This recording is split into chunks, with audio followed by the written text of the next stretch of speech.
21대 국회가 이제 개원을 했고 내일은 또 재원절이기도 하고요. 여러모로 이제 새로운 시작이 준비되는 그런 시기입니다. 다만 우리가 서강대 사태를 맞이한 지 불경 3년이라는 시간이 지났음에도 불구하고 아직까지 그에 대한 좀 구체적인 해결 방안이라든가 재발 방지 대책들이 충실하게 준비되고 또 이행되지 못하고 있는 현실이 있습니다. 그런 현실을 앞에 두고 오늘 기자회견을 진행하게 되었습니다. 우선 오늘 기자회견 소개해 주신 박주일 국민 의원님 모시고 소개 말씀 청해 듣도록 하겠습니다.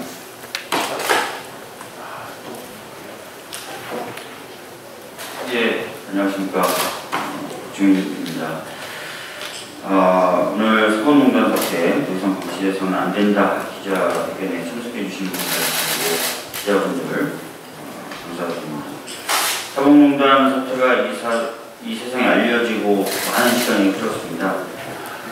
사실 20대 국회 때 사법농단 관련된 사태에 대해서 대응하기 위해서 법관 탄핵도 이야기했었고 추진을 해보려고 노력을 했었고 또 사법농단 관련된 재판을 받으신 분들, 사법농단의 피해자라고 할 수 있죠. 그분들의 그분의 피해를 구제하기 위한 법안도 발의해서 통과시켜보려고 했지만 잘 되지 않았습니다. 그리고 사법농단 관련된 판사들이 수사를 받게 될 경우 일반적인 배상 절차에 따라서 재판을 받게 되면 합리적이고 독립적인 재판이 진행되지 않을 것 같아서 특별재판부를 설치하는 법안도 하겠지만 잘 되지 않았습니다.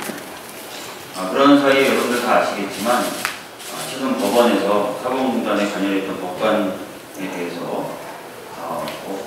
법관의 독립은 법원 내부로부터의 독립도 포함하는데 그러한 것을 침해했기 때문에 위헌적인 행위를 한 것은 맞다라는 판결이 나온 바가 있습니다.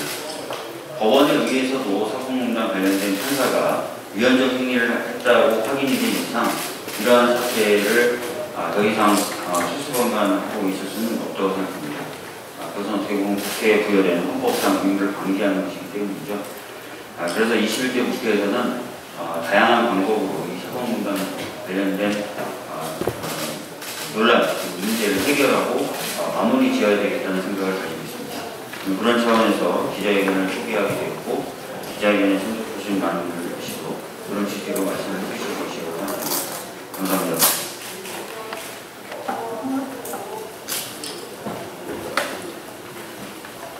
예, 우리가 사회에서 맞닥뜨리는 여러 사회적 문제들에 대한 해결 방식은 우리가 이미 일정 부분 다 이해하고 있습니다.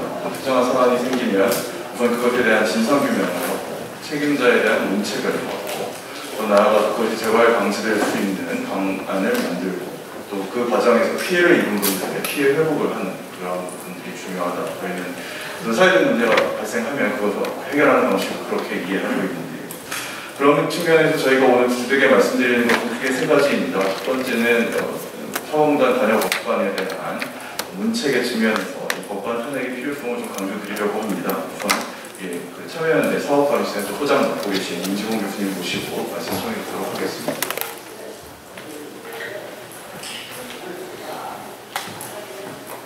예, 참여연대 사법감시센터 임지홍 소장입니다. 저는 법관 탄핵에 대해서 이렇게 말씀드리겠습니다. 결론부터 말씀드려서 이번에 21대 국회는 무엇보다도 지난 사법농단 사태에서 직간접적으로 관여되어 있는 그러한 비리법관들에 대한 탄핵소추를 반드시 신속하게 그 소추안을 가결해야 한다고 생각합니다. 그래야 제2, 제3의 사법농단 사태를 막을 수 있다고 생각하기 때문입니다. 2009년에 신영철 당시 대법관은 그 전에 서울중앙지법원장 시절에 촛불 시위 사건으로 지금 재판을 받고 있던 그 피고인들의 그 사건에 대해서 담당 판사들에게 뭐라고 했습니까? 그 처벌의 근거가 되는 집회 및 시위에 관한 법률 10조가 집회의 자유를 침해한다고 해서 그 재판부의 담당 판사가 그 서울법재판소의 위헌 제청을 내놓고 있는 상황이었는데요. 보통 법률에 대해서 위헌 제청을 하면 헌재 결정이 있을 때까지 기다려야 하는 것이 당연한 관행이었습니다. 왜냐하면 위헌 제청이 되어 있는 사건이라고 믿고 그 법률을 적용해서 유죄 판결을 내리면 나중에 위헌 판결이 내려지게 되면 다시 재심을 해야 돼요. 그렇기 때문에 다 기다리는 것이 당연한 것이었는데 그때 신영철 당시 중앙지법원장은 판사들에게 빨리 그 법을 적용해서 판결을 내리라고 했습니다. 즉 유죄 판결을 종용한 것입니다. 명백한 재판 간섭이었습니다. 헌법 위반입니다. 법과의 독립을 규정하고 있는 헌법 103조 정면으로 위반한 행위였습니다. 그래서 당시 국회, 지금의 여당이죠. 당시 야당 의원들이 신영철 당시 대법관에 대한 탄핵소추안을 발의했습니다.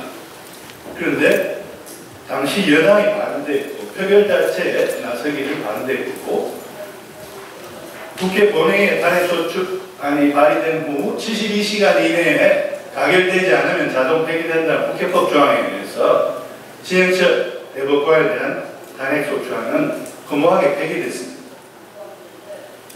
그 이후 지금 9년 정도의 세월이 흐른 후에 제2의 사법농단 사태가 터진 것입니다. 동료 법관들을 사찰해서 블랙리스트를 만들고 판사가요. 또 판사가 상고법원제 도입에 있어서 청와대 협조를 얻기 위해서 국민의 피와 눈물이 담긴 사건을 가지고 재판 거래를 합니다. 그야말로 헌법상의 상권 분리 권리, 또 법과의 독립, 또 국민의 공정한 재판을 받을 권리 이런 것들을 정면으로 위배한 위헌 행위들입니다. 그때 신영철에 대해서 탄핵 소추가 제대로 이루어졌다면 그래서 사법부가 대우 박성했다면 9년 후에 그 사법농단 사태가 터졌을까요? 지금도 마찬가지라고 생각합니다. 이번에 21대 국회가 사법농단에 관여한 비리법관들에 대해서 탄핵소추를 하지 않는다면 그것은 법원에 판사는 사법부 독립에 의해서 어떤 행위를 해도 보호받을 수 있다 라는 신호를 주는 것이 되고 저는 분명히 제3의 사법농단 사태가 가까운 시일 내에 또 터지리라고 봅니다. 따라서 반드시 사법농단 사태에 관여한 비리법관들에 대해서는 국회가 탄핵소추를 해야 됩니다. 그것은 국회의 직무입니다. 국민을 대표하는 국회의 당연한 직무이고 국회가 사법부에 대해서 가지고 있는 헌법상의 권한인 것입니다. 그것을 국민을 대표해서 국회가 반드시 그러한 탄핵소추안이라는 권한을 행사해 주기를 그것도 신속하게 행사해 주기를 촉구합니다. 어떤 분들은 그렇게 이야기합니다. 판사에 대해서 어떻게 탄핵을 하느냐. 우리 헌법 65조는 탄핵 대상자로 분명히 법관을 명시하고 있습니다. 그리고 외국의 대부분의 나라들에서도 법관을 탄핵 대상자로 헌법이나 법률에서 규정하고 있고요. 또 법관 탄핵이 가장 활발하게 이루어지고 있습니다. 미국의 경우 연방 대법원 대법관만 보더라도 15건이나 대법관에 대한 탄핵소추가 발의됐고 그 중에 8명이 탄핵 결정으로 파면됐습니다. 일본도 48건의 탄핵소추가 있었고 그 중에 7명의 법관들이 탄핵을 받습니다. 우리는 0명입니다. 탄핵소추가 된 적도 없습니다. 명백한 위헌 위법 행위를 했음에도 불구하고 탄핵소추를 안 하고 있는데 어떻게 사법부의 제3의 사법농단 사태를 막을 수 있겠습니까? 21대 국회에 촉구합니다. 신속하게 탄핵소추안을 국민을 대표해서 발의해 주십시오. 감사합니다. 네, 이어서 사법농단 사태에 대한 재발 방지 대책 중에 하나로 반드시 필요하다고 저희가 생각하고 있는 사법행정 개혁 문제에 대해서 소선영 민주사회위원 변호사 모임 그 사업센터 법원개혁 소위 위원장님 모시고 말씀 청해 듣도록 하겠습니다. 네, 민변 사업센터 법원개혁 소위 위원장 서선영입니다. 오늘도 서초동이나 곳곳 법원에서 재판이 진행되고 있습니다. 우리 모두 여기 있는 우리 모두도 언젠가는 재판을 받을지도 모릅니다. 민사재판이든 형사재판이든 재판은 멀리도 있지만 가까이도 있습니다. 결국 우리가 하고자 하는 법원개혁은 우리를 포함해서 국민이 안심하게 재판을 받을 수 있게 하는 것입니다. 판사는 내부에서 승진하는 것이 아니라 국민에게 위임된 올바른 재판을 하는 것이 자신의 영광이며 자신에게 부여된 역할이라는 것을 제대로 자각하는 법원, 그 법원을 만드는 것이 우리 개혁의 목표입니다. 하지만 사법농단으로 우리 국민들이 법원에 기대했던 최소한의 어떤 기준도 다 무너졌습니다. 이제 국민들은 안심하고 법원에 재판을 받을 수가 없습니다. 외부에서 군사정권대 강압이 사라지니까 법원이 이제 아래서부터 재판을 거래의 대상으로 만들었습니다. 상상하기 어려운 일이었지만 실제로 벌어졌습니다. 어쩌면 이 사실마저 누군가의 용기 있는 폭로가 아니었으면 지금까지 묻혀 있을지도 모릅니다. 이미 아마 그렇게 됐다면 지금 재판에서 지금 형사재판을 받고 있는 어떤 분은 대법관에서 오늘 재판 선고를 하고 있었을지도 모릅니다. 매우 지금은 벌써 2년이 3년이 지났지만 매우 위태로운 순간을 우리가 겨우 지나간 것입니다. 왜 이런 일들이 발생했나, 근본적 제도적 원인이 무엇이었나 고민을 할 수밖에 없고 반드시 개혁을 할 수밖에 해야만 하는 상황입니다. 그 고민을 좀 대표적인 문제로 지적된 것이 대법원장에게 추구 집중된 권한, 법관들이 재판하는 업무가 아니라 법원행정처럼 관료 업무에서 승진하는 것을 기쁨이자 영광으로 여기는 법관 관료와 법관 관료의 상징이자 대표적인 사법농단 문건 생성한 것으로 알렸던 법원행정처에서 상급 판사들이 근무하는 것, 그 다음에 권력으로부터 법관이 독립하는 것이 아니라 시민들로부터 독립을 하거나 격리를 하고 시민들에게 군림하는 폐쇄적이고 권위적인 법관상, 이런 문화들이 다 지적이 되었습니다.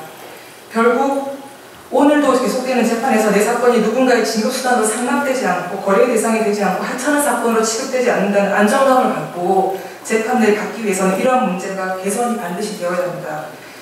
이 개선을 위한 핵심은 결국 재판의 독립인데, 재판을 독립해야 되지만 사법행정, 재판을 지원하는 행정은 시민이 참여해야 합니다. 민주적 방식으로 사법행정이 되지 않는 법관, 특히 대원장에 집중된 사법행정은 오히려 법관이나 재판의 독립을 보장하는 것이 아니라 법관이나 재판의 독립을 근저에서부터 잃는다는 것을 우리는 사법농단으로부터 확인을 받은 것입니다.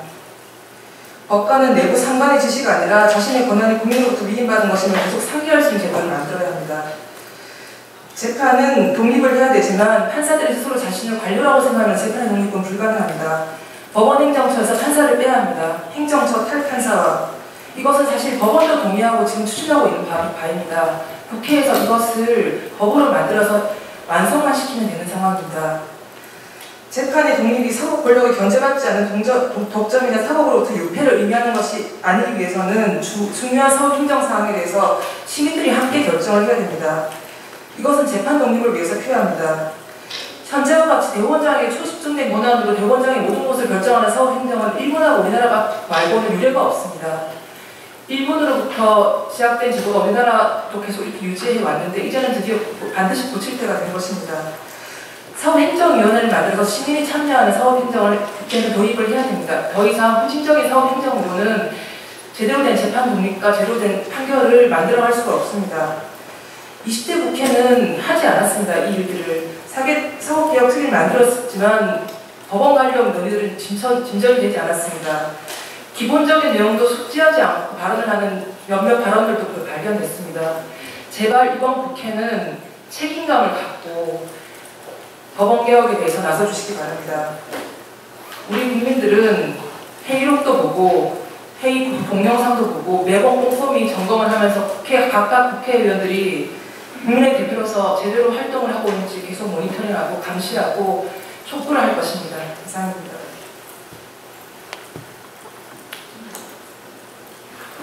네, 그다음 세 번째로 그 피해 회복과 관련해서 그 성범죄 사태와 관련된 피해자분들에 대한 피해 회복 방법 이런 부분들에 대해서 박서군 교수님 모시고 말씀 좀 드리도록 하겠습니다.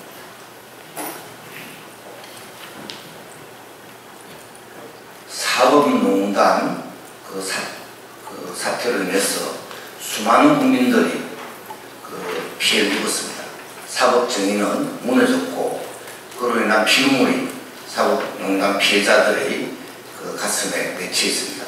그런데요, 구제할 수 있는 방법이 뭐가 있을까요? 구제할 수 있는 방법의 가장 간단하고 명료한 방법이 있습니다. 바로 재심을 통해서 해결하는.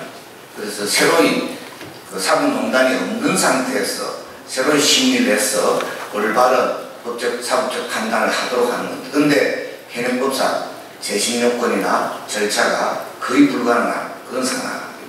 그래서 이 사법농단 피해에 대해서 피해를 회복하는 가장 핵심적인 방법은 재심 사유를, 사법농단의 사유를 이미 상당 부분이 밝혀져 있습니다. 자료에 다 나와 있습니다. 그래서 거기에 거론되어 있는 사법농단의 피해에 대해서는, 피해자에 대해서는 재심 사유를 특례를 구성하고, 재심 기간에 대한 특례를 구성하고, 소송 비용에 대한 특례, 그리고 소멸시효 완성의 항변에 대한 특례 등 이런 실질적인 사법 정의를 구현하기 위한 그런 특례법을 만들어야 된다. 그래서 재심특별법이라고 이야기하는 사법농단 피해자 구제특별법을 이번 국회에서 통과시켜야 됩니다. 그래서 현재 북한 탄핵돼서 사법농단을 해서 이 결과를 바꾼 판사들이 계속 재판한다는 게 끔찍한 일입니다.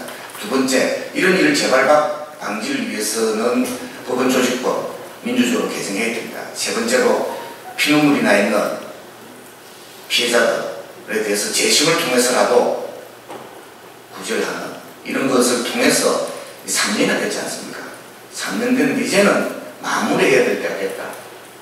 더 이상 끌 수 없는 거라는 겁니다. 그래서 저희들이 요구하는 것은 이제는 끝내자는 겁니다. 그래서 새로운 사법부가 새로운 국민의 사법부로, 국민들의 신뢰를 받는 사법부로 사법 정의를 실현하는 기관으로 다시 거듭나도록 하자는 것입니다. 이상입니다.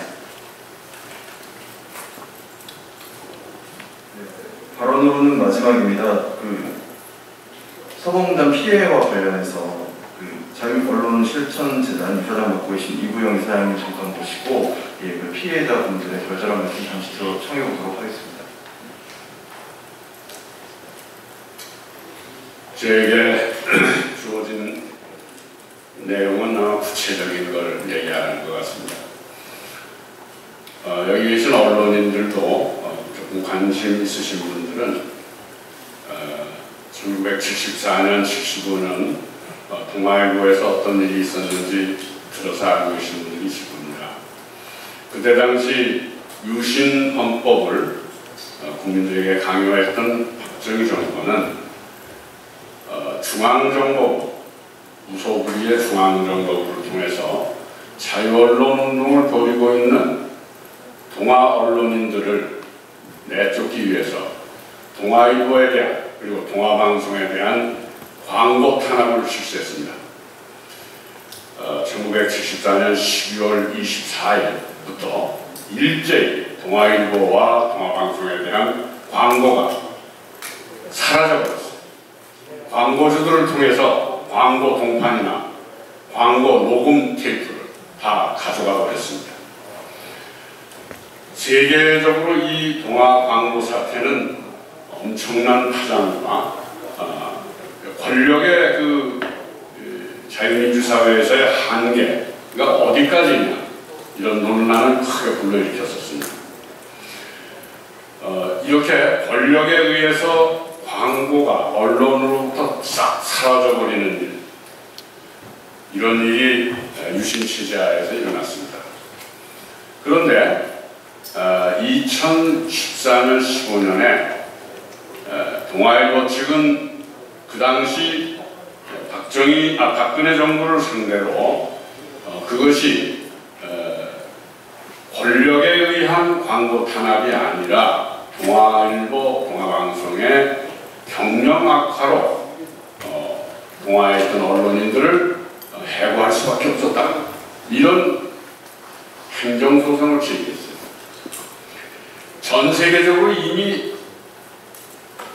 박정희의 중앙정보부에 의해서 동아에 대한 광고 탄압이 벌어졌다는 것은 그 역사로 정착이 된 일이에요. 그 일을 박정희 정권의 중앙정보부에 의한 언론 탄압이 아닌 경영 악화 때문에 광고가 없어졌고 그 언론인들 114명의 언론인들을 해고할 수밖에 없었다. 이렇게 판결을 내린 겁니다. 왜 그랬느냐? 박근혜 정권은 아버지인 박정희의 독재 사례 중에 가장 현저한 이 동아에 대한 광고 탄압을 권력에 의한 것이 아니라 동아 자신의 경영 악화 때문에 그렇게 된 것이다. 이런 식으로 합리화해주고 그 대가로 뭡니까? 상고법원을 설치하는 것을 교섭을 하고 있었던 거예요. 이 권력과 사법부의 야합이라 그럴까요? 농단이랄까 이런 걸 통해서 역사까지 조작을 하는 일이 벌어진 겁니다. 양승태 대법원장은 탄핵되어야 합니다. 그리고 여러분들에게 조금 더 말씀 한마디 더 드릴 거는 양승태 대법원장 이전에 대법원장이었던